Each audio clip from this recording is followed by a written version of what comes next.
এই যে ঘৰৰ পৰা খোজ কাঢ়িবলৈ আহিছিলোঁ দেখিলোঁ দাংবডি ছিঙি আছে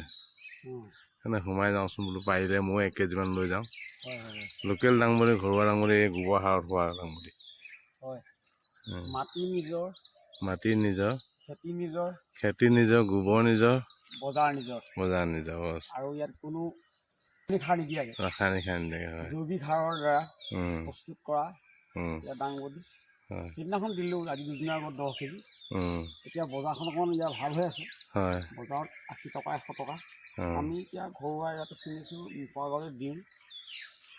এইকাৰণে মানে ইয়াৰ অকণমান কমাই দিছোঁ 60 টকাকৈ দিওঁ ভাল ঘৰৰ বজাৰখনো আহিলে খেতি এইকাৰণে কৰিব লাগে মানে নিজৰ স্বাস্থ্য ভাল থাকে আৰু যিটো খাইছে ফ্ৰেছ বস্তু খোৱা হয় সেইটো কথা এই কথাটোৰ কাৰণে খেতিটো কৰিব লাগে ভাল লাগে খেতি কৰি এইবোৰ দাংবডি ছিঙি থৈছে অলৰেডি এইবিলাক দাংবডি ছিঙা হৈ আছে আজি 12 কেজিমান ওলাব আজি 12 কেজিমান ওলাব 10-12 কেজিমান ওলাব মানে এতিয়া এই 2 নম্বৰ কোটাটো হৈছে হয় হয় আছে ইয়াত কিমান জোপা কৰিছিলে ইয়াত ন 100 জোপা আছে হয় 100 জোপা হ'লে ডেইলি 3 দিনৰ মূৰে মূৰে ছিঙি দিব পাৰি আৰু 2 দিনৰ 3 দিনৰ মূৰে ছিঙিলে তেতিয়া যেতিয়া সম্পূৰ্ণ সকলো ছিঙিব পৰা হ'ব তেতিয়া 25 কেজি 30 কেজি ওলাব হয় 2 দিনৰ মূৰে মূৰে হয় হয়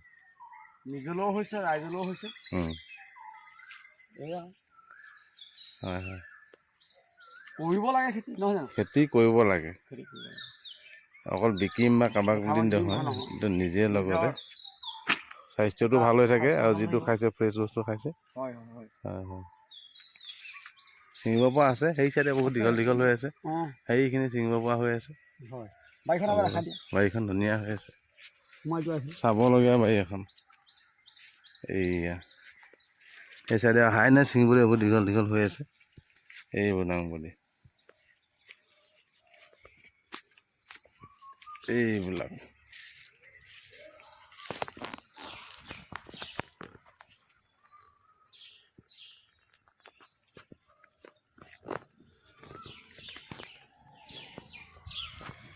এইটো দাংবডি ভাল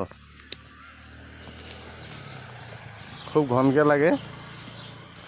ৰেগুলাৰ ছিঙিব পৰা দাংবডি এইটো ভাল দাংবডি হয়নে কিছুমান দাংবডি আছে কিন্তু বৰ দীঘল হয় সেইটো কমকৈ লাগে আৰু দাংবডি মই এজনে ক'লে যিমান পাৰে হেনো কোমলীয়াতে ছিঙিব লাগে এতিয়া গছজোপা আয়ুস পায় বেছিকৈ লাগে এই অলপ ডাঙৰ হওক বেছিকৈ ছিঙিম সেইটো নহয় সদায় ছিঙিব লাগে 10 কেজি পায় 12 কেজি পায় যি পায় দি থাকিব লাগে আৰু লগতে নিজেও ফ্ৰেছ বস্তুৱে খাব লাগে এইখিনি ছিঙিব পৰা হৈ আছে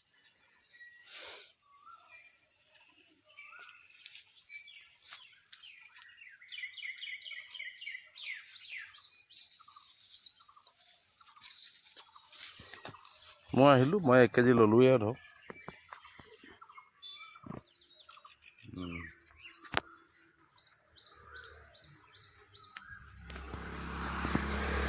হ'ব আজিলৈ ন